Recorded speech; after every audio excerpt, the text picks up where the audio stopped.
In the summers, growing up, when I was in high school, I'd go spend the summer with my dad and build houses. And my dad was he loved fast cars and motorcycles and pretty women, drinking liquor. He was a Southern Baptist preacher.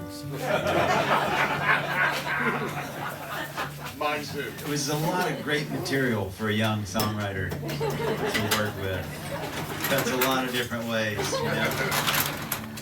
And but he didn't last a really long time in the preaching business. He wasn't quite cut out for it. And he built houses for a living when I was a teenager. I'd go stay with him during the summer and help him build houses. We built for Jim Walter Homes. And I don't know about now, but they used to really pride themselves on stick building everything. So we made all the rafters by hand and staircases and everything. And I learned a lot more about math in the summer than I did at school. That's for sure. And my dad was, towards the end of his life, he sort of figured out what he really wanted to do. And he didn't want to be a preacher, and he didn't quite want to be a contractor, but he did want to figure out a way to help people. And he joined an association called the Baptist Men's Group. After Hurricane Andrew went through Florida and tore it up, they went down there and helped people rebuild their houses. And after Hurricane Mitch, they flew down to Nicaragua and took all their own tools, you know, found a monastery to sleep in and helped people rebuild houses. And my dad was he was a workaholic. He had several holics, actually. He had a deck that he could pull from at any time. But he sat down about once a week in this recliner, this lazy boy recliner we had, and he would watch the NASCAR race. That was the one thing he would stop for. His favorite driver was Richard Petty. We stayed with some people last night, and he showed us his man cave this morning. His little shed. He had a big poster of Richard Petty up there. I was like, damn, I should have played that song last night. This is a song I wrote for my daddy. Last time I saw him was on Father's Day in 1999. And we had a good time together, which was a little rare for us. It's a good memory for me to take away last time. This is called Father's Day.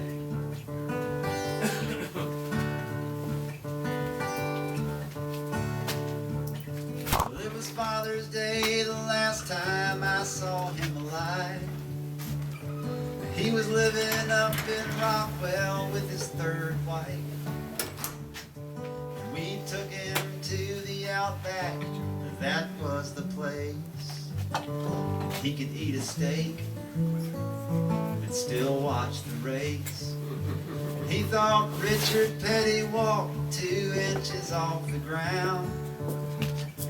Gotta go out. I thought that was dumb back then, but I don't now. Every man needs a hero, and he was mine. I couldn't see it then. Some things take time. If I could sing this song for him today, he'd say, son, did you ever learn Amazing Grace? But he could never give a compliment, but I'd tell him that I loved him anyway. And I'd say, Happy Father's Day. He had a lot of bad habits, I get that from him.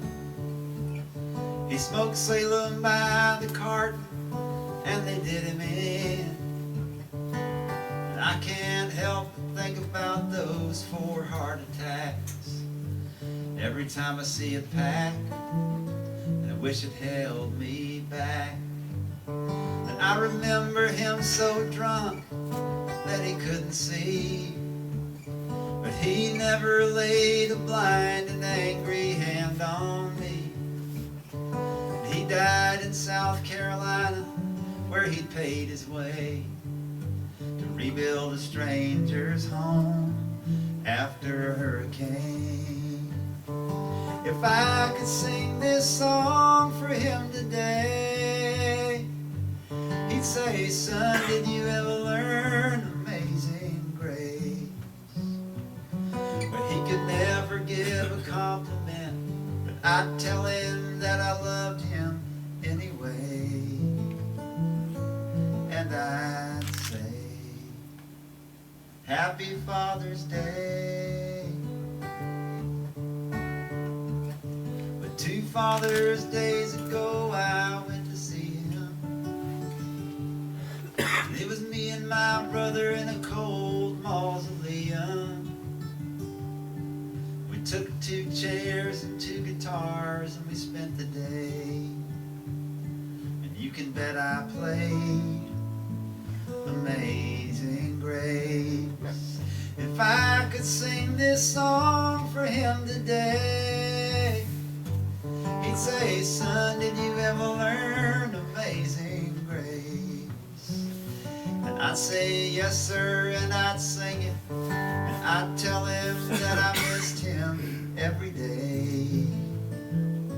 And by the way, Happy Father's Day. Happy Father's Day, Richard Gray. Happy Father's Day.